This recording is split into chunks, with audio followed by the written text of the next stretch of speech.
Hello everyone, welcome back to Morgan Hasn't Seen for the start of another greatly exciting series. Yes. Jeannine, I feel like I need to be ridiculously over theatrical and loud and brash and stomp around and just be the absolute centre of attention that this man who we are honouring all month long seems to possess that capability, doesn't he, of being the centre of attention in the least annoying way possible, which I really appreciate. This is, of course, the start of our Denzel Washington series. It's going to do a great job in rounding out my watch list of Denzel's movies and a couple of Spike Lee movies as well from my desired watch list. It's I'm looking thoroughly forward to it. We are starting with a real bang, which we don't always do on Morgan Hasn't Seen. No, I think kind of save it for sometimes, last. Yeah. Sometimes we can save it for last. Sometimes we can kind of reach a peak and ease up to the peak movie of any given series. But well, I've obviously not watched the rest of the movies in this series yet, but I just feel like we're starting with that this time. Yeah. Because it's Training Day. It's his best actor performance. Yes. So, he won the Best Actor Oscar, his only Best Actor Oscar for this role. movie. Yes. Never mind the fact he's been nominated for it 400 times or I think it's like 10 times or 20,000 something. times. A couple supporting and the rest kind of lead actor, I think director in there or producer for Fences. So yes, but no, Training Day, I think it had to be in here, didn't it? It was never going to be a question that this movie would absolutely have to be in a hasn't seen Denzel Washington series. But to start with, it is quite interesting. Obviously, you have curated this series to start with this movie. Why do we think starting with his Best Actor win is the best way forward for the rest of this series? I mean, I think since this is kind of the biggest one, I thought it would be fun to kind of switch it up in that aspect and just kind of come out with the biggest thing, and then end with kind of our big, fiery, vengeful action movie. Yes, okay. So also this is kind of the first time in a while where I've let you kind of help with the curation of a series. Like usually I just kind of, leave it up to myself to figure out what's what for Morgan Hasn't Seen and then just kind of tell you this is what we're watching. But this series, I felt like it was a big deal. It was kind of a series about filling gaps for you. So I did kind of ask your input. I kind of laid out a series of Denzel films you hadn't seen and kind of what would be the best mix. And I know you wanted to kind of check some Spike Lee joints off of your list as well. So I think this is kind of the first time in a while where you've been a big part of the curation of the series. So I really liked that aspect of this series that we're going to be doing. So yeah, because I mean, he's such a massively significant part of movie history, isn't he, Denzel Washington? Still going strong, obviously. Now in his 70s, if I think so. If I'm right, has he just turned 70 reasonably recently, or something if not like that? close to that? And he's already kind of laid out, in the news, it's kind of he's laid out his last few projects before he's kind of said he's going to be done. So he has a couple things in the pipeline. He's mentioned Black Panther 3 in there that's got people kind of excited.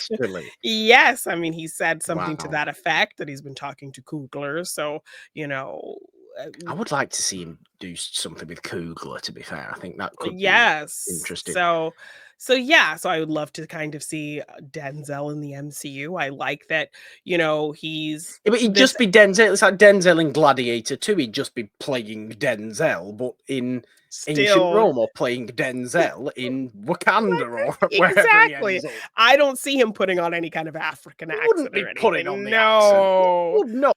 doing that. I wanna say, like, I remember sending you a clip that came across my, FYP of some movie he did where he was trying to do a British accent, and it was terrible. So, Well, I mean, look, it's like in this movie, right? yeah, This movie Training Day, it's obviously South Central LA. It's yeah. very distinct area. Denzel just sounds like normal Denzel. No, with a little bit of gravitas behind it, but yeah, Oh, so sure, that there's volume there, there's brashness there, but yeah, he's not doing a distinctly South Central LA accent for this movie. yeah. He's just doing Denzel in his normal accent. Yeah, I think he's very much like a Tom Cruise in that vein as well, like, incredibly, uh, great actor, but accents just aren't their thing. And doesn't have to be either. See, No, this is the it thing, really and I think doesn't. this is the I mean, for God's sake, I really liked Denzel's Macbeth, Yeah. and that's what else is he supposed to do in that movie other than some sort of vaguely Scottish accent? No, he's just Denzel. Yes. He's just doing what he does, and it works.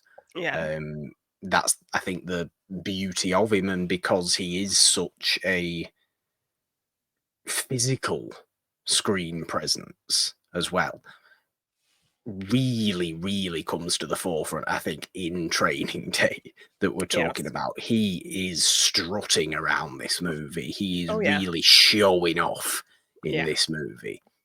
Um, and he just is able to draw every bit of attention you can give to him. And poor Ethan Hawke's trying to run around him in this movie, holding his own and doing a fine job because Ethan Hawke is a fine actor, obviously. Yes. Yeah. But what a task that has to be for him. Yeah, but I think it works in the vein of their characters, like, he's I mean, it supposed to really kind of does. be flubbing up and looking like a Yeah, rookie it and really does. not knowing this kind of vein of work, and so he's supposed to be a bit of a fish out of water, so I think him as an actor trying to hold his own against Denzel, if he kind of looks a little shaky, I think that's, works with the character, so whether that was Yeah. purposeful or Good just him. casting. Yes, or him trying to just fight to keep up with this great actor. It still works for the characters. So, yeah. Yeah, it really does.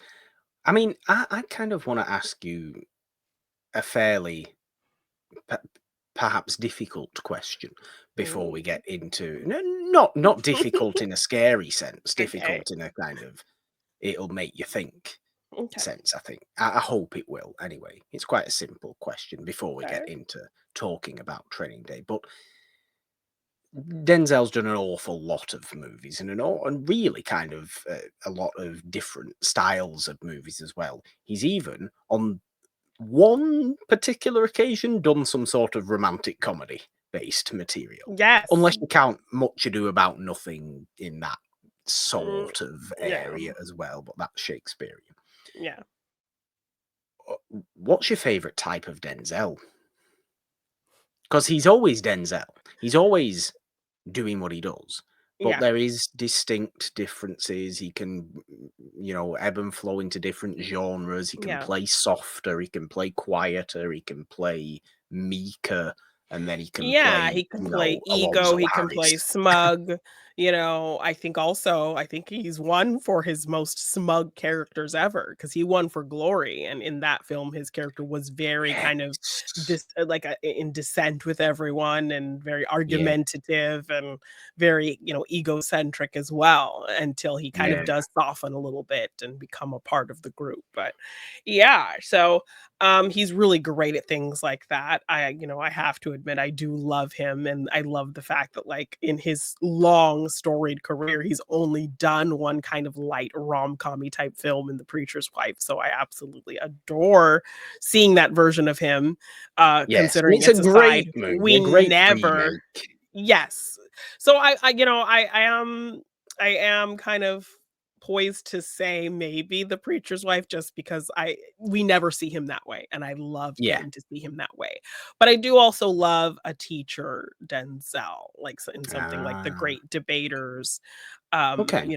or a father, somebody kind of nurturing in that way, something like a John Q, who's, in this big fight for his son, and he's like the people's kind of man in that film as well. So, Yeah. Remember the yeah. Titans even maybe as Yes. the coach figure? Yes. So I'm inclined to say either a teacher, kind of mentor, father, supportive father Denzel, because he was not a great father in Fences. So I don't want to just kind of broad father, but yeah, a supportive mentor, teacher type father figure Okay. in Denzel, or his one and only adorable, silly rom-com role in something like The Preacher's Wife. Fair enough. Fair enough. I like that. Now, obviously, we've got a father performance from Denzel next week, Yes. because we'll be talking He Got Game. I'm led to believe he's not necessarily the best father of all time No, in not that movie. really. No, So, I've only seen this movie one time as well, so I'm excited to kind of revisit that. I think I okay. got a little Spike Lee set, when I was studying him Yes. for the Schmodown. So, Yes, that I have a Spike Lee set that I haven't watched near enough okay. of. I think there's only Yeah. like 5 or 6 in it as well, and I might have Yeah, I think there's like overlooked them. 5 films in it. So yes, I'm excited to delve into that. But yes, from recalling from my watch, yeah, not a great father in that one. He's kind of Fair out enough. to support his son for very self-serving reasons. So Yes. Yeah, yes, I'm led to yes, believe. yes. But here Interesting. again in this film, very self-serving. He's played quite a few villainous characters, I'd say, or even just kind of gray characters for sure. Yeah, I Um, mean, I think that is to start us off, I think, talking properly about Training Day. I think that is the great thing about this particular character. I keep reading in seeing things about Training Day since I've watched it that Alonzo Harris was Denzel's favorite character he's ever played and remains his mhm. favorite character he's ever played. Maybe it's because it won him, the Yes, Oscar. the Oscar. Mhm. Um, but he is a fascinating character because he's not a good person. He's No. not a good person. He's very, very frequently shows himself to be a really kind of spiteful, cruel, thoughtless kind of person. Yes. Really, really selfish person. Yes. Yet has such charm to him, such Swagger. friendliness Yeah. to him, s- great amount of swagger to him. Yeah. But this completely very purposeful but effortless feeling ability to draw people to him, Yes. to have people trust in him, to really, really get on anybody he wants to's good side. Yeah, he's a And great manipulator, he's a 100%. phenomenal manipulator in low key the most horrific way. And yes, he gets his comeuppance in this movie, and I think we're not necessarily upset when he No, gets his comeuppance at definitely the not. end of this movie, even though we've gone through most of the movie quite liking Alonzo, and even sometimes really, really understanding his perspectives on Yeah. things, why he is doing his business in the way he's doing his business. Obviously, he's a narcotics officer, a narcotics detective. Yes. So he's Very found a way to kind of work around this system and have it benefit him. yeah, So, he's yeah. very, very corrupt, but he's also clearly very good at what he does. Yeah. Like, as an actual police officer, he is getting rid of the criminals in Yeah. one way or another, whether they end up in jail or somebody ends up shooting them. Yes. He's getting rid of these people, which And somehow in his benefiting from mind it. Yeah. and yeah, and personally benefiting from it, which is kept on the hush hush until it's Yeah. not in the Yeah. movie, obviously. But that is it's the interesting kind of philosophical debate I think you can have within a movie like Training Day of is he actually doing all that bad? Like, yeah, he's not a particularly pleasant person, but what is his end? His end goal is the same as your end goal, Ethan Hawke. He Yeah. just wants a bit more for himself. And he Yeah. gives you the reasons why he wants a bit more for himself Yeah. when it obviously all comes to blows, you Yeah. know, in the real kind of high tension point of the movie. And I think at that point, we actually really understand him. And there's that one scene in the car right after Scott Glenn's been killed in the Yeah. movie. We'll get into all the details, obviously. We you know, envision people listening to this episode who are somewhat vaguely familiar with Training Day. Yes. So there's that one scene where obviously Ethan Hawke's sat there in complete shock at the Yeah. reality of the situation he's found Yeah. himself in. This is still his first day as a narcotics officer. Yes. He's been dealt Alonzo Harris as a partner or as a kind of trainer, Yes. and really has come under intense amounts of shock at exactly how corrupt him and his little team of His team are. informants Yeah. are. But there's a quiet scene after all that, and Ethan Hawke doesn't say a word in it. He's just in shock. But Yes. Denzel's really quietly just explaining to him because he likes Ethan Hawke. There's a bit of a bond there. I Yeah. think, you know, he never wants ill for Ethan Hawke, for Jake. You No, know, he's I don't just think he a ever. means to an end. Yeah. He's just a means to an end. Yeah. And he's explaining to him, very, very, like friendly Yeah. and quietly, pleasantly, why the system is broken. So we have to personally try and benefit as much as we can because we're actually clearing the scum of the earth out. Yeah. We're doing it far more effectively than these pencil pushers and ticket, givers Yeah. ever will. So if you want to go and do that and be morally good, you go and do that, Jake. Yeah. You go and do that, but you won't see any real reward. Yeah. You You'll won't just be see, swimming through red tape and, and you won't see the dirt of the earth actually be gotten rid of. We're doing that. So what if we steal the odd 10 grand every year, every now and again? Yeah. And that's kind of his mentality. And you're sat there, I'm sat there going, you know what, Alonzo, I'm with kind you of have there. a I point, actually, yeah. you've got a great point there. I can't argue with you. Maybe I just like these characters because ultimately, this is, this is the corrupt police officer, the violent, horrific yet charming police officer of many great noir movies, but just in a totally different genre, isn't it? Yeah.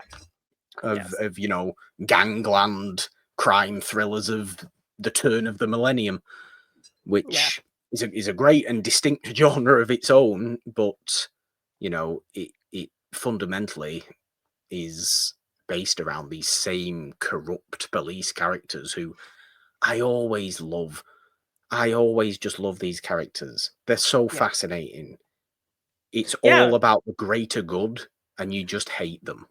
Yeah, I mean, if you can let this small fish go to catch a bigger one, Yeah. it'll help everybody. It'll help the greater good. So, what's so wrong with that kind of thing? This kind of self-reasoning and justifying to yourself that, what I'm doing isn't so bad because it's a messed up system. So that's kind Yeah. of where he's sitting. But Ethan Hawke is very much on the side of no, there's a right way and a wrong way to do things. And this is wholly wrong. There shouldn't be a gray area with this stuff, kind of thing. So, yeah. And I think this is why it's good to have Ethan Hawke in there, who is very good at playing idealistic, Yeah. isn't he? I think as well. He's very, very good at being that idealist viewpoint, the totally morally good viewpoint. Yeah. The by the book. And Yeah. the by the book, the by the book guy, it's such a great dynamic between the two of them, made even better at the fact that they actually get along with each other to a point. They don't come into this isn't one of those police thrillers where partners are dealt each other and they hate each other and they have to learn to like each other. It's Yeah. not that at all. It is, I'm going to teach you what you need to know. If you don't like it, you don't have to be here. I'm just going to do it anyway and kind Yeah. of deal with it. And then Ethan Hawke Yeah. has to take a minute to say, oh, okay, Okay. right, yeah. Yes. You If know this more is than what we need me. to do, This is yeah. a training thing. This is what I need to do to make detective. So I'm going to take these steps. He also kind of maybe wants to impress him a little bit as well. So I that's mean, why factoring wouldn't you? into, yeah. So that's really factoring into the decisions he makes throughout the day that maybe go against his moral code, Mm, because yes. he's kind of desperate to rise up in the ranks and also really impress this guy who has kind of maybe impressed him a little bit with his swagger and his style and his unorthodox and frankly illegal methods.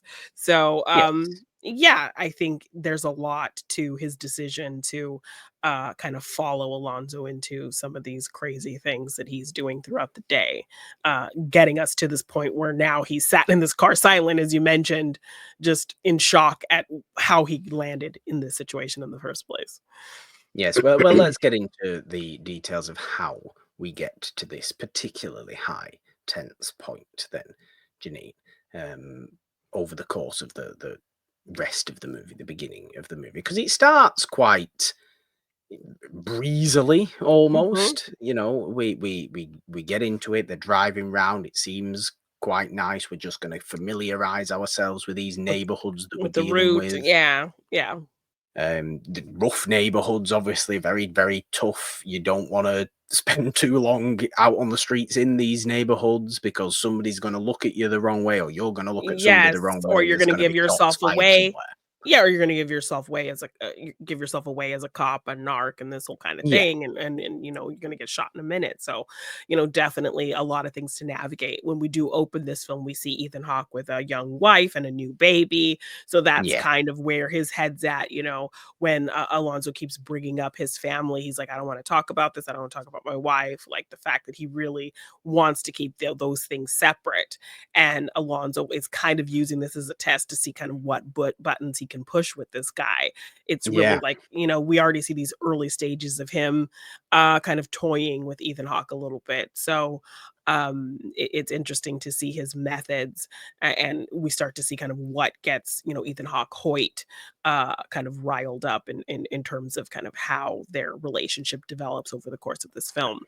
yeah. um And it's really fundamentally, I think it's anything that deals with a sort of family breakdown, yeah. which because Jake is very much a family man. So I think when he realizes that, because Alonzo tells him, yeah, I've got a wife, I've got a daughter, I'm in the same. Or he's got a son actually. I He says think Alonzo. I think he says he has 4 sons and a wife, Oh, but yes, then, that's right, that's right. that's not who we But meet when we go that's throughout not the who we movie, meet. We never no, see them. Okay, if no. that's true, but then we go to Eva Mendez's house, who he's Yeah. clearly just having some sort of side link with. Yes, and Um, has an illegitimate son with her. like Yeah, exactly. So we go there, and Jake's thinking, now, okay, yeah, not comfortable with this, yeah. um, which is the first step, really, I think, in realizing that Alonso might not be all he maybe Well, says yeah, he I mean, I think pretty close into it, like, pretty early on is the scene when he kind of forces him to smoke. Um, and Yeah, and and that is like a big thing that ultimately plays into this big plan we learn that Alonzo has, and what really screws up Jake and kind of shows his struggle in terms of standing his ground, being the person and the cop he knows he is, while also trying to hang and impress this guy. So but it's a really, do you somewhat agree with Alonso's mentality of, as a narcotics officer, you need to know narcotics. So here are some narcotics, know them. yeah, and, like, if I'm training and somebody explains it to me in this kind of way, I might be inclined to, and I'm also trying to impress this person, I might be inclined to just kinda go along with it. And then at a certain point, he's like, threatening him, putting a gun in his face and telling him, if you're Yeah. not going to do it, get out of the car right now. You're done. Training is over. And before you kind of know, but even a part of me watching it this second time, I think I've seen it a few times, but my first time in a while, and kind of seeing it again, I kind of forgot that Alonzo had this whole kind of plan in doing this. So Ah, okay.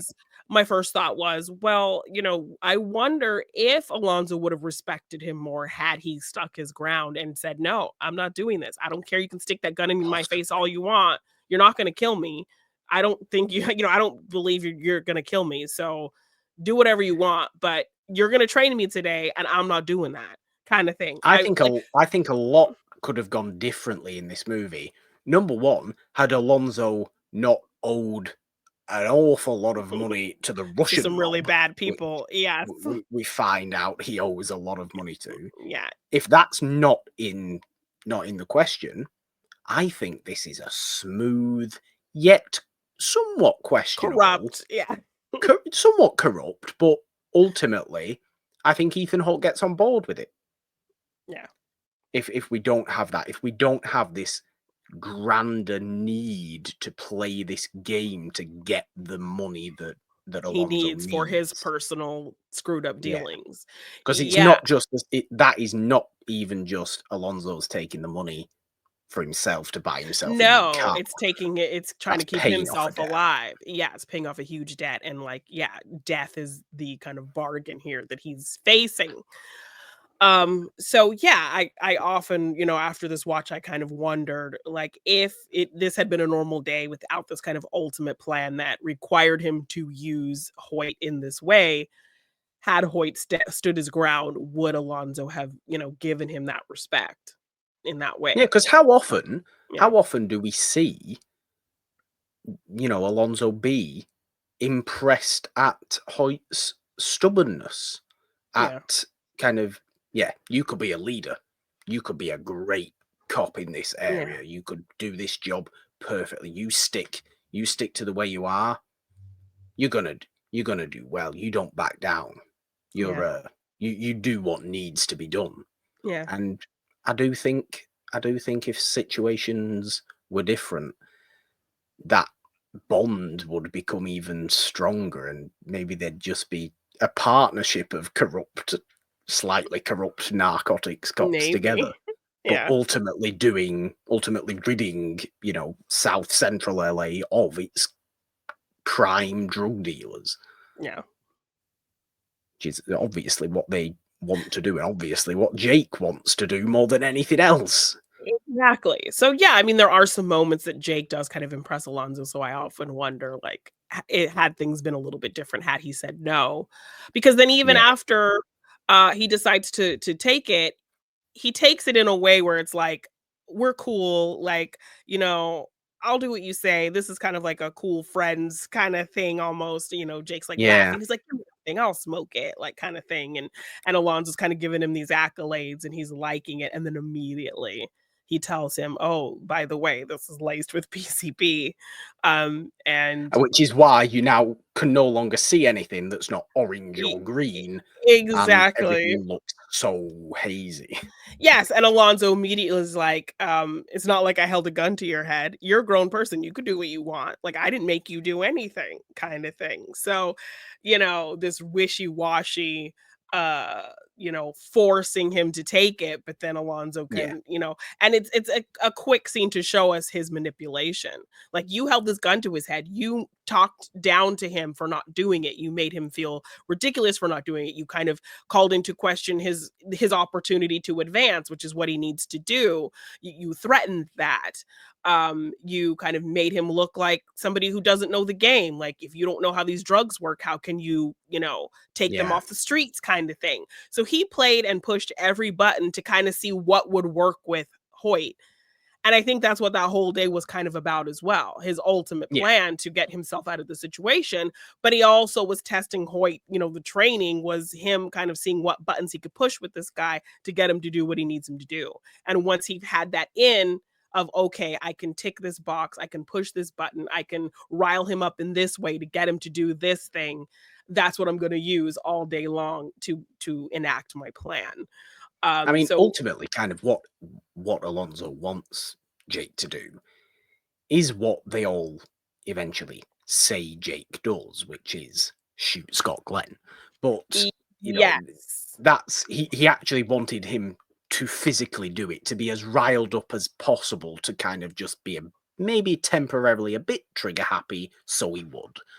And Exactly. then it would have been all okay. Because Yeah. ultimately, we need to get rid of Scott Glenn anyway. We meet Yes. Scott Glenn reasonably early on, and he Early. seems just like a good buddy to Yeah. Alonzo, a good kind of informant kind of guy Yeah, like a who's former drug nice. dealer, he has these Yeah. plans to move away to another country. They have a really good rapport. He even kind of has a good rapport with Jake in terms of like knowing college. I think it was like college football players. He knows his name. Yes. He remembers Yeah. his name from his college stats and that kind of thing.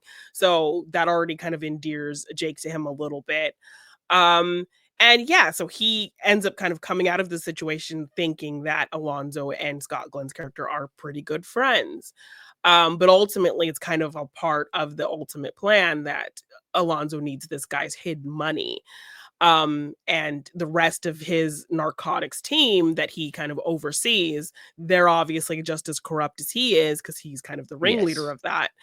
And, Inexplicably, including Dr. Dre. yes. And For some Ex such reason, right? Dr. Dre's in the movie. Exactly. And Snoop Dogg as well. And Um, Snoop Dogg. I guess just because South Central LA, and it yes, we just need kind to of have makes them in sense. there. Yes. Um, and so if Jake is the one who kills this guy, he's the most clean. Like he has no prior record. Yeah. He's a new rookie. He could get He'll get the Medal of Valor and all yes, this he'll kind of get these stuff. hero accolades. They could play it up like Scott Glenn shot at him first in this whole thing. Yeah. It won't look fishy if Jake does it. So they can't get Jake to do it. So they just all agree to say that Jake did it. So yeah, he kind of paints him into a corner, but this is the process of the whole day of him seeing how he could kind of work this guy. And he learned just how to Yeah. work Jake um, in most of these scenarios that kind of ultimately lead to the plan that he's trying to get to happen. So it's really Yeah. interesting kind of character study in terms of Alonzo studying Jake throughout the day. Yeah. It is, because we get these gradual sort of increasingly violent moments from Alonzo as Yeah. well when they're dealing with certain different people. They go to some drug dealer's house, and his wife, played by Macy Gray, is there. Yeah. And Denzel just goes in like, "Yeah, I've got a search warrant for this house. Come on, open up. Police are here. I'll start Yeah. shooting. I'll batter this door down if you don't Yeah. open up now. I've got a search warrant. Get me in now." And the search warrant's just like a Chinese takeaway menu or something Yeah. like that. Yeah. So Ethan Hawke doesn't love that, does he? He Yeah. doesn't love this kind of, we can't just storm into Are into somebody's people's random yes. house. Yes. And he knows this is like a drug informant who has cash Yeah. stored there.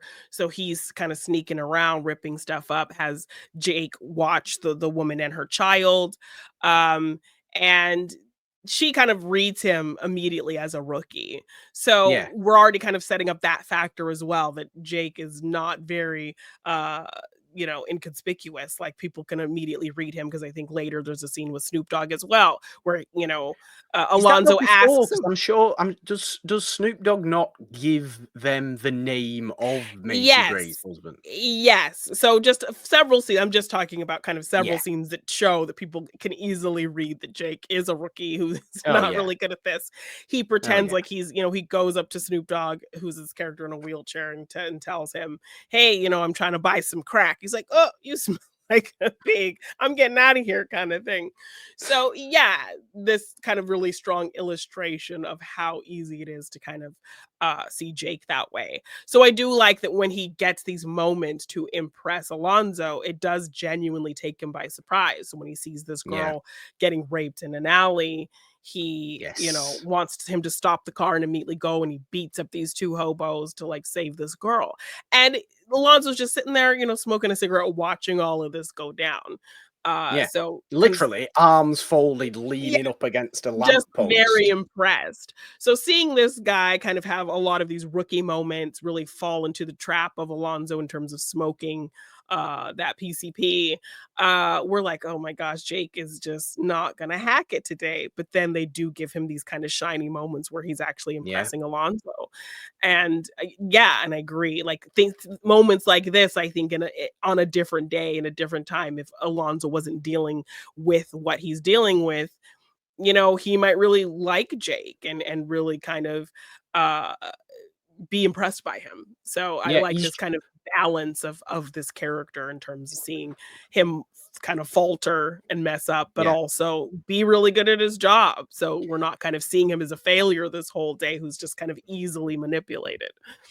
See, the fact that obviously Alonso's true intentions are only revealed reasonably late on in the movie Yeah. do come as a little bit of a disappointing shock, because I think we may have been seeing this bond of friendship in the way we kind of hoped it would be, Yeah. had Alonso not had to pay this massive debt Yeah. that we find out about.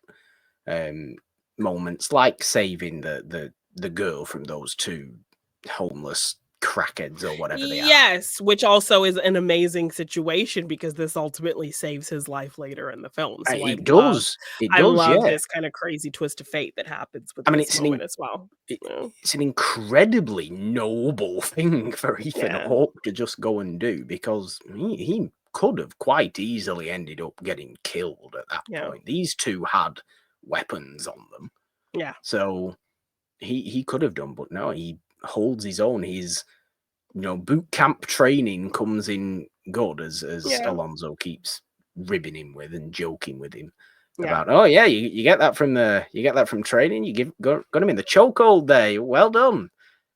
Proud of you. But Yeah. that's a bit too textbook for my liking. Yeah. Yeah. Um, but he is, he is genuinely impressed by him, Yeah. and I think the trajectory of Jake as a character, who by the end of the movie obviously is in his strongest mental state, he needed to go through these moments with Alonso Yeah. of feeling much lesser than, feeling much, much the rookie, Yeah. even more so than the fact is he is the rookie, but just Yeah. feeling really amateurish, Yeah. to be able to then say to himself, no, Alonso was wrong. I am great. Alonso knew it sometimes, but look at the person he was. I'm not that person. This is the end of the movie. I'm not that Yeah. person. I am the greatest crime fighter in LA history, that kind of stuff, which is what But he wants to yeah. be. No, but he ultimately kind of learns. He does end up kind of in a weird way learning something from Alonzo in terms of Oh, he how does. Yeah, in terms of how to far he navigate needs to go he sometimes. exactly to ultimately do what it needs to be done. Yeah, Like do he what needs to be kind of done, I think, is the one lesson you can very much take from Alonzo Harris is do what needs to be done. Okay, if you're Jake, you don't want to go stealing somebody else's money. That money that you've found would then be handed in if you were yes. Jake. Yeah. But do what needs to be done. Beat up these people. I mean, we see Alonzo kind of act a bit over violent to Snoop Dogg, who's obviously in the wheelchair, Yeah. and Jake not liking that he's just kind of taking advantage of the fact that Yeah. Snoop Dogg's character It's is in in a the yeah. wheelchair. Yeah. And he's uncomfortable about that. But maybe it's those kind of things that you would need to do if you Yeah. were, future Jake.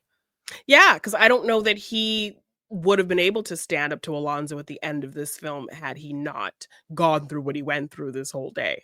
Yeah, had he not learnt things from Alonzo, like Yeah. Alonzo's the creature of his own downfall. Yeah. Alonzo brings every bit of his own downfall onto himself Yeah. because yes, he's gotten in with the Russian mob and owes them an awful lot. Yes, he's on thin ice with virtually everybody he claims to be in complete control of, because they all think one little snap and there's literally hundreds of us, and Yeah. he is one police officer who we Yeah. absolutely can take if Yeah. we want, if we should need to.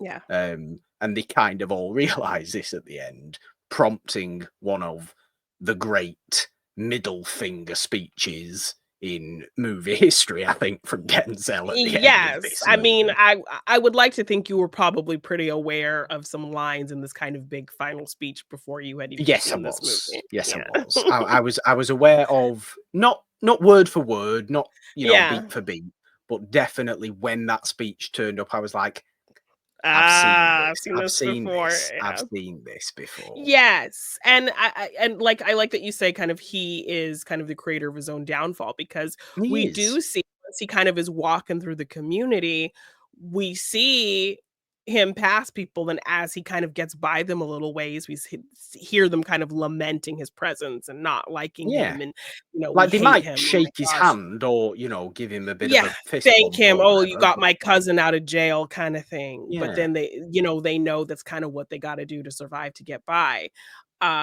because he's, police. So, yeah, but immediately as he walks by, we already kind of get these glimmers of the community kinda being fed up with him. So, I like And that they're all these we very, very, very intense looking people as well, aren't they? I mean, Yeah. they're supposed to be that this is gangland. They're Yes. literally all criminals in one way or another. Yeah. But sometimes, I mean, I'm not going to say this because I think it's a very, very naturalistic kind of movie. I think the Yeah. writing, the actual script itself, did I see it was David Ayer who wrote the Yes. script? Yes, it was. Very, very just naturalistic feeling. Yeah. So true to life, I Yeah. think. Um, Incredible dialogue written, really, Yes. in this script, I think. But sometimes when when Alonzo and Jake are walking through these strange sort of parties that are happening where somebody's just blaring music and there's a load of really, really creepy looking people just stood around Yeah. doing nothing. It can feel a bit too cartoonish at that point. It's just, why Yeah. is every single one of these people just the most dangerous Was looking person looking you've ever yes, seen? to play it up, because, I mean, they're all in the same community, so, um, I think it's just kind of trying to see it through Jake's eyes, I guess, in a Yeah. way. Yeah. I mean, who is the most dangerous person in this movie? Does it end up being Cliff Curtis Oh, who yeah. shows up? I think Uh, it kind of does. yeah, so poor Cliff Curtis, that man never getting to play his own race. No, Um, always playing everybody else's race except yes, from his own. He is a Maori man. He's yeah, from New Zealand, yet yes. constantly either plays Latin American criminals or Indian men, Yes, yeah, I and that's think it. yeah, and then I think he played kind of like a, Polynesian, Samoan in, At least Hobbs it's and the Shaw. Pacific Islands, right? At Yes, least he it's the played the Pacific Rock's Islands. brother, I think, in Hobbs and Shaw, so, yeah, I mean, that's probably the closest he's been able to get. Um, but, yeah, so he's playing kinda this Vato, who's part of this crew we get at the end of the film. Um Phenomenal mustache, I must say, Oh, though. yeah. Absolutely impeccable Yes. If mustache. Morgan hasn't seen had Mustache Hall of Fames, he would definitely Oh, yeah. probably go in there. We also have the guy who's always playing a like, his claim to fame is that he's played Hector, like, 10 times in films because Yes, we do. he just has that vato look for sure. He Um, looks like somebody that would stereotypically be called Hector, I Hector, guess, or exactly. Hector, if you Hector, want to Hector, over yes. Spanish it. Exactly. So, yeah, this is kind of after they've tried to frame Drake, frame Jake What's for Drake done? yeah, Drake's not his. He's the one rapper who isn't in the movie. he's not in this No. movie. Yeah, he was still on Degrassi. Um, uh, he was still Aubrey. Um, but yeah, after Jake has been, they've set him up. They're all gonna say that he's the one who shot Scott Glenn, because he's the most clean cut kind of thing. And so Jake is just trying to kind of survive the end of this day. Um, he's kind of been separated from Alonzo. Alonzo drops him off here and says, "Hey, I got some business to handle. You just hang out here for a minute." So he sat here at this table with these guys and playing cards with them, and the questions kind of start to get a little Yes. more Very and more tense game of cards. tense and suspect. They kind of start, I think Hector, and I'm just calling him Hector because I don't know if he's Hector in this movie, but he Let's have a look what his name actually is in this movie. Carry on. he starts he calls him a pig immediately. So how long have you been a pig? Oh, sorry. I mean, have you been a police officer? And then they start No, he's not talking called about okay. They start kind of talking about jail time activities, and yeah, it just kind of gets more and more increasingly intense, this card game. Yes. So then Jake kind of starts to realize Alonzo has brought me here to take me out. He's left me here with these guys to kind of babysit me and ultimately kill me because I am Yes. not going to take this money, this corrupt money. Yeah. I'm not going to say that I shot this man. I'm not going to be a party to this corrupt plan that he has going on. And then I do think And he does therefore he needs to get rid of he me. needs to get rid of, yes, exactly. So he realizes kind of that's what's going on. He tries to kind of fight against these guys. They beat him. They plan to shoot him in the bathtub, and they go through his pockets and they find the young girl that he saved, her wallet in his pocket. So Yeah. now they're like, oh hell no, who is this guy and why does he have my niece's wallet? Yeah. That girl he saved ends up being Cliff Curtis's niece. And he's trying to tell the Very story conveniently, right? really, but there you go. Exactly. So he's trying to explain these two crackheads were gonna rape her. I saved her. They're not believing his story. The other two guys are like, no, kill him. He's lying, just kill him. And he's like, no, I'm telling the truth. So he calls his niece, he goes and gets the story. Obviously, the niece, she's kind of lying because scary thug uncle. If I tell him I Yeah. skipped school, I'll be in trouble. So she doesn't want to say kind of at first what happened. But when he starts kind of revealing things about what happened, and she's kind of Yeah. surprised that he knows, she tells the story exactly as Jake said. And they're kind of surprised, like, damn, like, what a Yeah. crazy coincidence. What are the odds of something like this happening? So that's what saves Jake's life from these guys. And then it ultimately mean, kind of, I love the end of this whole scene as well because they yeah, have beaten Ethan Hawke within an inch of his life. He looks yeah, absolutely horrific. Black yeah, eyes and bloodied mouth and just yeah, really, really broken. And then yeah. as soon as Cliff Curtis gets off this phone call, he's just like, "Oh yeah, thanks for that. Thanks for that, dude. Sorry we had to beat Yeah, you this up is so just much. Let me business. shake your Yeah. hand. It's just business, right?" It's like, hold on a minute. No, it isn't just business. Look at me. Look at what you've done to me. Exactly. Yes. And so they ultimately let him go. And then it kind of ends up starting this bit of an uprising against Alonzo by the end of things Yes, a proper because, revolution. yes. So he does end up going to find Alonzo at his lady Ava Mendez's apartment. And he kind of Yes. walks I, in I there. love this as well. I love this as well. He just walked straight in there, and Eva Yeah. Mendes just is deciding to present herself to Yeah. everybody Yes. for no Just good reason. Alonso's not even, undressed, on or top he's of her, as just, it were. yeah. He's just fiddling with some bag in the corner. Yeah, so he's maybe just gotten dressed or something, but she's just laid out, in the buff. Um, and yeah, he comes in there, and I think Alonzo's very shocked to see him because he, pretty much paid these guys off to get Mm, rid of him. But even kind of, and I love that kind of the juxtaposition of when Jake first kind of walked through this neighborhood. He looks a little uncertain. He's a little scared. You kind of yeah, said like the parties and the scary looking people. yeah, That's what Jake was feeling when he walked in here. Now, when these guys have let him go, it's night. He's walking. You hear all these people. Oh, hey, this looks like a cop. Like, what are you doing here? You don't belong in this neighborhood. You just hear all these voices kind of yelling at him that he doesn't belong here. And Jake does not look one bit scared at all. He's No, just now the on a confidence one-man is mission. oozing from him. Yes, he's determined. He knows what he's gotta do. He's gotta find Alonzo and, kind of, end his whole game, that he's gotten him caught up in. So I love kind of the shift of confidence that happens to him after this kind of situation that it's the dark of night in this scary neighborhood, and he doesn't Yeah. seem scared at all as he kind of makes that march to where Alonzo is. He gets But look, there and a whole kind of this has gotta become Jake's home, right? Though, yeah. hasn't it? He's gonna spend an awful lot of time in these neighborhoods. He's gotta become comfortable. Yes. I mean, well, do we think he still went to narcotics after all of this, or did he? Yes. Yes, I do, Okay. because I think He's he learned. now has learned more than he ever thought he would Yeah. after this first day, to be honest Yes. with you. Okay. And he has learned how to play the game, because Jake's the kind of person who wouldn't get involved with some sort of shady loans with a mob or something like that. Yeah. Either he wouldn't need to do that. Yeah. So I do think he would get a particularly strong group of informants behind him Yeah.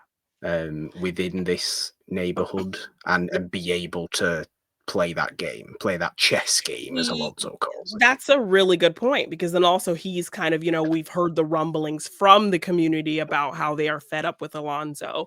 So the Yeah. fact that he's also the guy who got rid of Alonzo, Yeah, he's too might volatile. Alonso's far too volatile. Jake's I not mean, volatile. yes, and that situation he got himself in had nothing to do with even kind of like a shady loan. No. He killed somebody who was pissing him off at a gambling table, I think in Las Vegas, and that person happened to be a high-powered Russian somebody. Yeah. So in order to make up for killing this very important Russian, he has to pay them. So it's not even like a Yeah. loan thing. It's because he couldn't control himself and killed Yeah. somebody important. So yeah, so yeah, now that you kind of say that, I do think, okay, yeah, maybe because he got rid of kind of the biggest bane on these people's community. So they Yeah. might And kind he's of a show much him some calmer respect. person. Yes, and somebody that these people can kind of respect. And word might get around as well of what he did for the niece and all that kind of thing. So yeah, Exactly. he could So really all the Latino community of the neighborhood are gonna be like, "Okay, okay, okay, yeah, we this we man we've gotta be can careful around him because he's police, but yeah, but I'm sure you're yes, alright." I see him kind of maybe agreeing with the greater good aspect of kind of Alonzo's mentality Yes. of let this petty weed dealer go if he can like give me some bigger fish who are dealing cocaine and all these kinds of crazy Yeah. things and making this big money and slinging these harder drugs to kids and all these kinds of things. Because So, Alonso also brings up another great point of let the fish kill themselves. yeah, And is that necessarily the wrong way to think about it as well? Like the little insignificant weed dealers and things like that. yeah, Like, if they want to take that sort of stuff that seriously, they're yeah. earning next to nothing compared to who we're going after. Yeah, Let them shoot each other. You don't yeah. have to go after every single little tiny criminal. Go after the The big big dogs. fish. Yes, and yeah, and, like, even when he was talking about one of his younger informants, and they're kind of watching on when they bust that young group of, like, white kids who are kinda slumming it to Yeah. get Oh, some for good. drugs. I mean, there's a way of stereotyping it as well. These ridiculously preppy college students just In a new bug, yeah. driving in to dangerous neighborhoods in this In their new clean bug. car, going, Yeah. please, can I have some marijuana, sir?" Yes, exactly, and but when he's talking about the kid who's actually dealing it to them, he talks about him this really young kid, he has his Yeah, own little family, and so he's making this money to provide for yeah, them. So, yeah, yeah, I think Jake could maybe sympathize and use those types of situations in not a perfect way, but kind of when it comes to the bigger things, I don't think he would ever stoop to the level of Alonzo. So, yeah, no, we kind of get to see him hit this kind of confident swagger by the end of the film. When he does finally find Alonzo there at his lady's place, a kind of big shootout ensues between the two of them, which is just crazy. And his kid, who's there as well, kind of gets caught up in the middle. but ultimately he's okay. Eva Mendes is okay, and Alonzo goes out the window because he has till midnight to get to this meeting with the Russians with this money, Yeah. or he's done. So Jake is determined to not let him go with that money after everything that, has transpired in that day. So he catches up to him, and they're kind of in the center of the neighborhood now. Kind of everyone's circled around. They're watching this exchange. Um, I love that, like, Alonzo tells somebody to shoot Jake, and it's very much a situation where they're like, "No, if you want something like that done, you got to do it yourself." Kind of Yeah. thing. Yeah, do your own dirty work kind of thing. So I love that, like, no one's, listening to his authority in this moment. They kind of just, let it ride out how it's going to ride out kind of thing. And which is obviously where you get this grand speech that we get from Denzel, Yeah, which definitely is what won him the Oscar. it had to be. Um, Yeah. more so than anything else in this movie, and he is phenomenal in every aspect of this movie, in every scene he's in every little shot he's in this movie. He is doing the best work I may have ever seen from Denzel. Yeah. Certainly in this style of Yeah. Denzel, this kind of criminally, good-natured yet violent, volatile, brash kind of Denzel. Yeah. Because he can play obviously so many different things. He can play very, very refined, very, very Yeah. well, can't he? Yeah. But even when he's more volatile but refined, Malcolm X, for example, Yeah. like that's a great mix of the two, I think. Because Malcolm X was obviously, and Denzel's portrayal of him is outspoken, ridiculously Yeah. outspoken, very, very kind of he won't back down at all from anything. He will argue his point, and that is the right way. It obviously caused some tension there, Yeah. obviously, in the real world. But Yeah.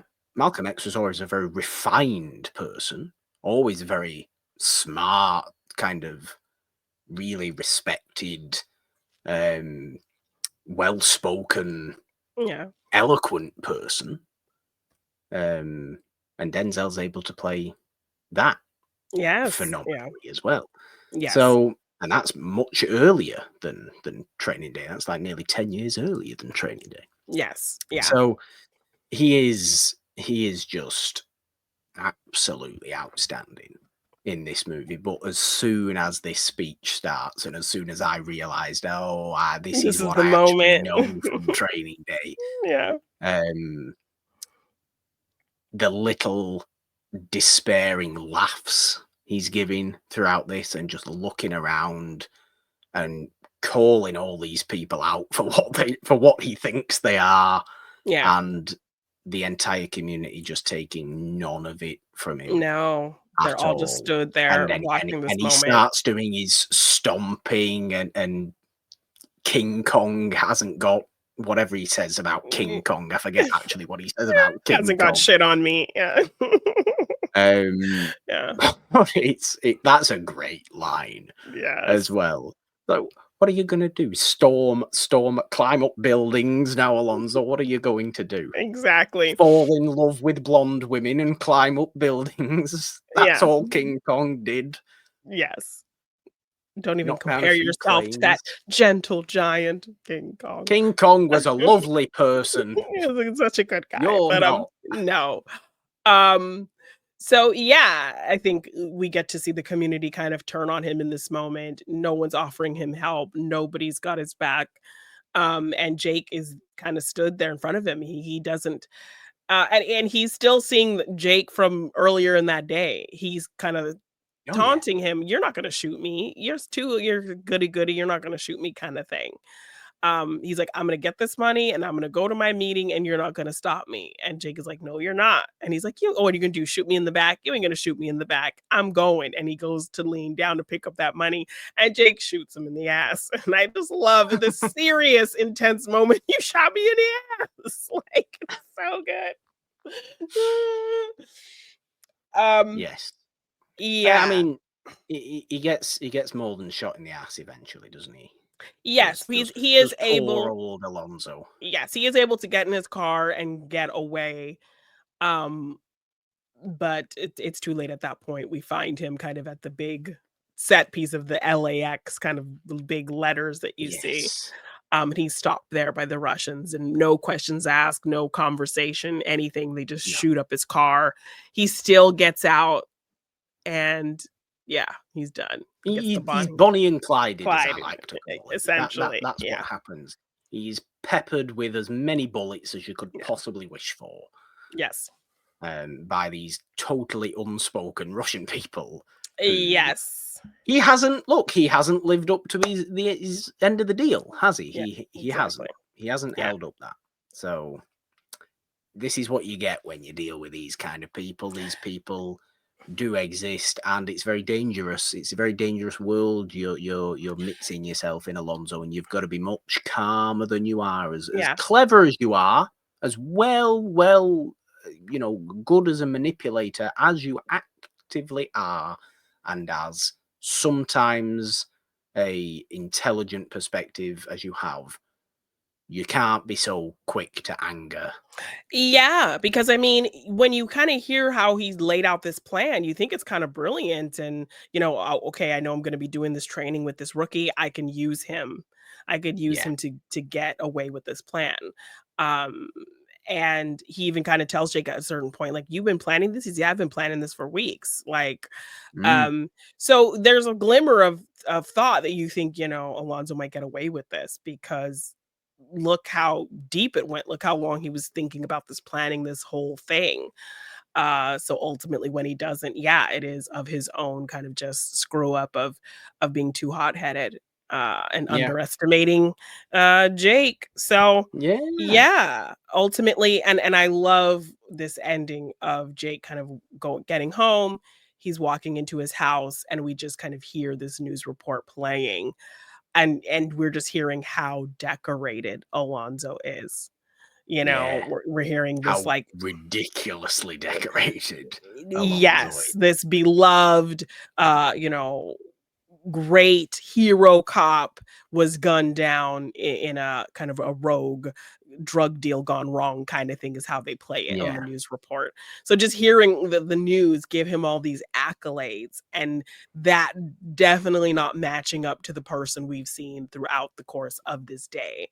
And it's just always great storytelling when you can tell this kind of deep character arcing, well flowed, well paced story that takes place over the course of one day. It's just really genius. So I mean, I love that we it's close incredibly on structured movie. Yes, I love that we're ending this film with Jake making it home, kind of, thinking about what his next move is, what he's going to tell his wife when he gets through that door, and we're just hearing this news report of what the city thought Alonzo was, and us knowing what he really is.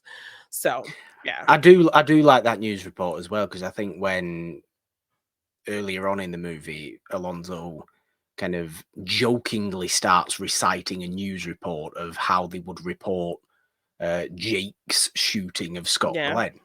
LA police officer Jake Hoyt shot famous drug dealer, whatever his name is today, and what a hero he is. He will be presented with the Medal of Valor by the commissioner, and everything is good in the world. And that's exactly the kind of tone and reading because you he get from knows. at the end. He does know. I mean, God, how many news reports about Alonzo would there have been before his death? Countless, probably. Yes. But it's an incredibly structured movie. And I think going into watching it, look, I knew I was going to get a great Denzel performance. That was kind of obvious.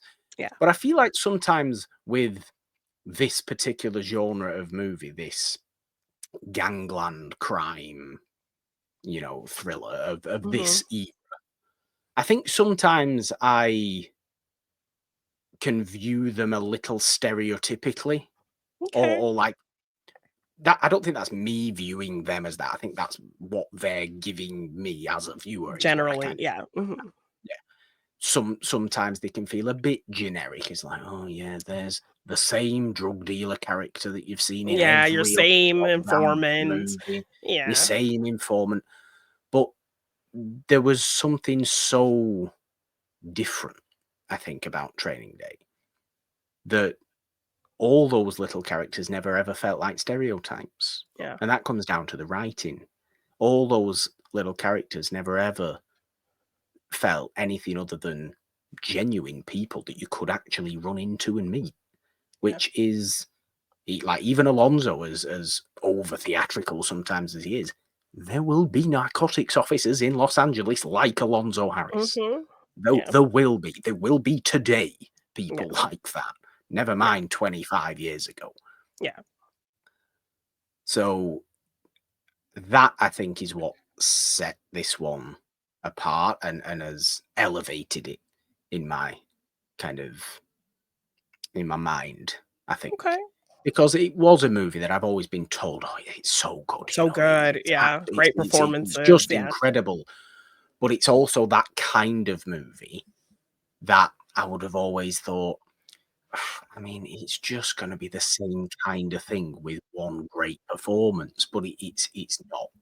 No. It's a performance mixed in with a particularly good example of its genre, not just a run-of-the-mill example. Yeah, and Like, this great is support in Ethan Hawke for sure, for great kind of support in Ethan balancing the Hawke. tones, really Yeah, setting up the world and the corruption and kind of the ideologies of our characters and how that differs and butts heads and revealing this ultimate plan that's been in play the whole day yeah, is and I think all maybe kind of elevates the story to something beyond that kind of subgenre of film.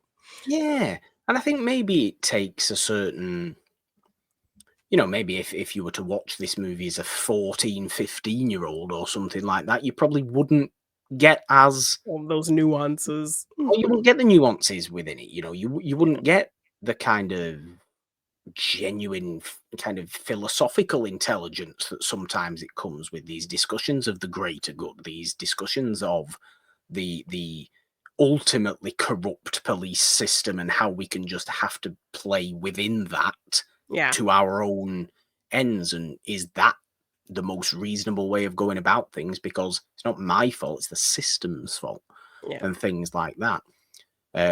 Rather than just viewing it as this cool police crime thriller Yeah, kind of thing. yeah, It's more than that. yeah. And that's kind of what I'm thinking. Okay. Um, maybe maybe I don't give these kind of movies as much credit as they do deserve, because I feel like when I was 15, everybody would just be talking about movies like this in the wrong kind of way. Yeah, They would look up to Alonzo Harris and things like that, and you shouldn't be looking up no. to a character like Alonzo Harris. You could be fascinated by them. You can be Yes, you can you can maybe find agree with yourself agreeing with elements of things. them. Yeah, yeah, Yeah, but you can't be looking up to the likes of Alonzo Harris and Tony Montana off of Scarface and yeah. people like this. These are incredibly corrupt people, Yes. fascinating characters, Yes, incredibly well performed characters. but not examples of anything you wanna be or No, aspire to. Yeah, the whole movie is a complete de-glorification of that life, yeah, not a glorification of that life. And I yes. feel like sometimes in the past, I haven't. I mean, when I was that age, I think I did misread these kind of movies. Mhm. But in rewatching, this is the nature of watching movies again as you grow older and grow with them. Yeah. Um, Speaking of Ethan Hawke, I was watching somebody's, I forget who it was, Criterion Closet Mhm. um, video, which I love watching them. But they were talking about the Before trilogy, which we obviously Yeah. reasonably Mhm. recently covered, Yeah. and how you find yourself genuinely growing older and preferring one element of the trilogy as you go through life Yeah.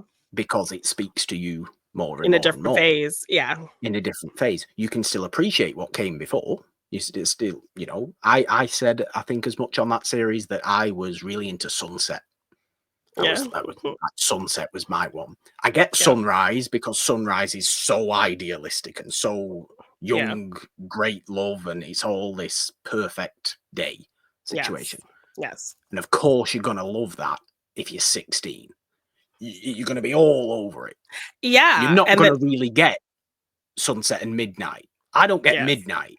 You know, I don't really. See, but I do, Midnight. as someone in a long-term relationship, because they're not married, but like someone who's been with someone for decades at this point, over a decade, like you can kind of understand how these arguments start, how you get into these frustrations with somebody, how, even the things that seemed small kind of can grow big over time, but then you remember why you're together kind of in the first place and can kind of come together at a certain point. So yes, I found myself resonating with aspects of that film that were a little bit scary to see and think about and kind of be scared that I related to those things, but it also kind of informed my viewing a lot more of that movie than I would have over a decade ago.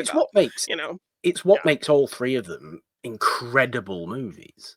But I say that to say, I think with certain genres, like this sort of narcotics, gangland, crime thriller genre, you grow your different styles of appreciation for that kind of movie.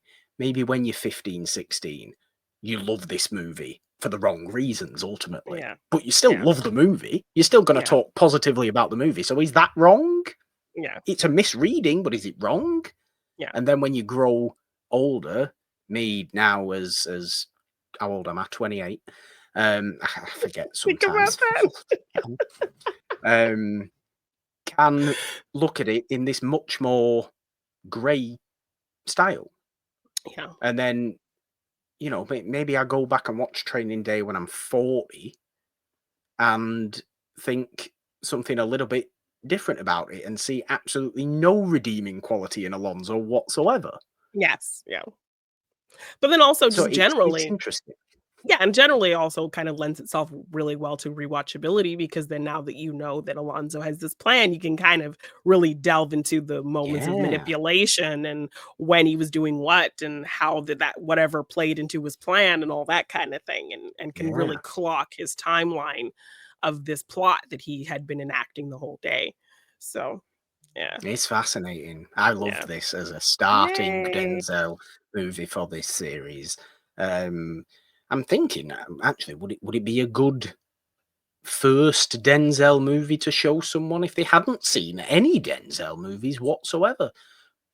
You couldn't go far wrong with showing this one. I mean, as a first Denzel and movie, I think if you showed him this and then moved into other things, I think it would be a really great way to show his range for sure. Like if you showed him in something like this and then showed them The Preacher's Wife, like. And see how great he is in both films, like immediately you get a sense of how great he is and the type of range he has. So, Interesting. Well, I'm certainly looking forward to more nice Mr. Washington for the rest of the series. He Got Game, of course, next week, as we've already mentioned, the start of a little Spike Lee miniseries within this series. There's back-to-back Spike Lee movies in the middle. But I'm looking forward to He Got Game as well, and a good, nice basketball movie, which they're always fun, aren't they? They're always interesting. They always come with an awful lot of pain and struggle. Most of the time. And Ray Allen Spike Lee movies in general. I mean, Spike Lee movies. This is the thing with Spike, isn't it?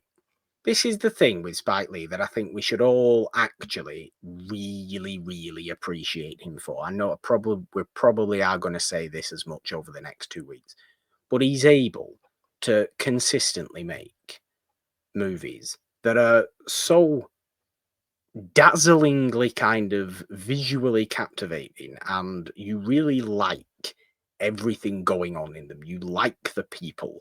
You really, really find yourself wanting so much good for the people within his movies, yet then he just deals them the worst hands they could possibly be dealt in the most bleak kind of ways possible.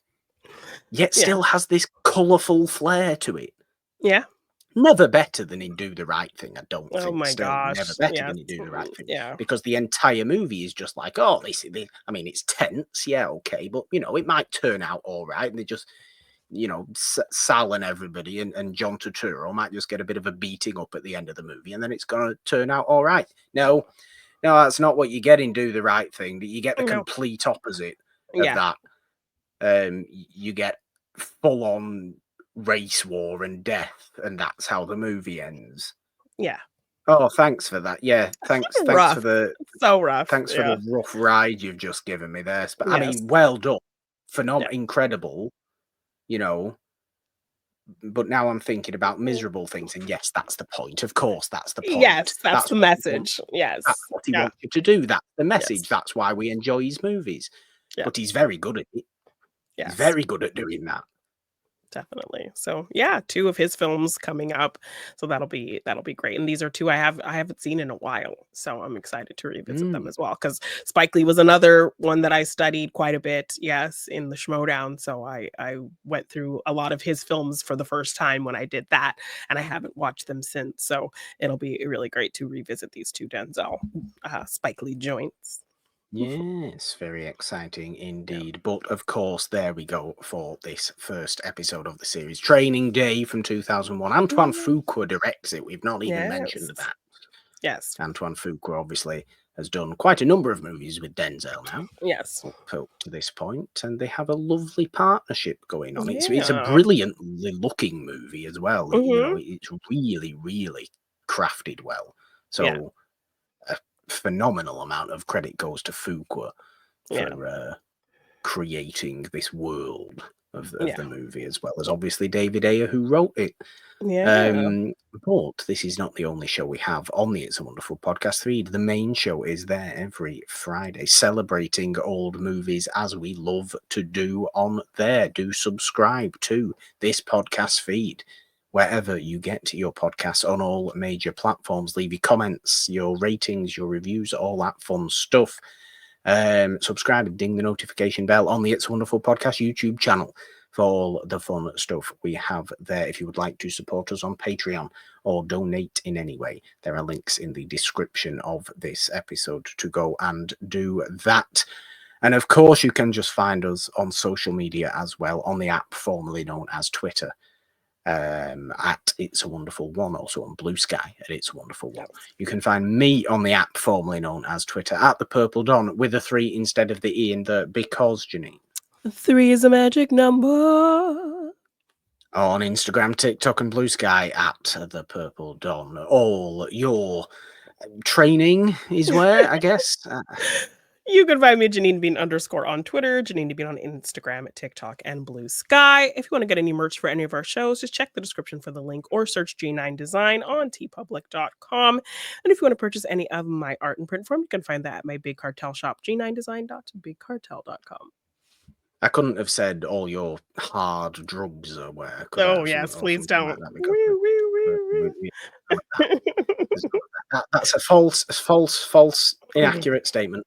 Do take us out in, I think, what will be. Yes. No, I can't. I'm no. You have to. In your finest, specifically Alonzo Harris Denzel impression, please. No, I can't do You, the one who chose to do a Denzel Washington series, you were to expect Denzel impression. No, I didn't think that far ahead. Okay, do an Ethan Hawke impression then. Oh my God, that might be a little bit easier, but still terrible. So please forgive me. 3, 2. That's so high pitched. 1, because he just has like this whispery kind of way of talking. Ethan Hawke, ladies and gentlemen. Bye.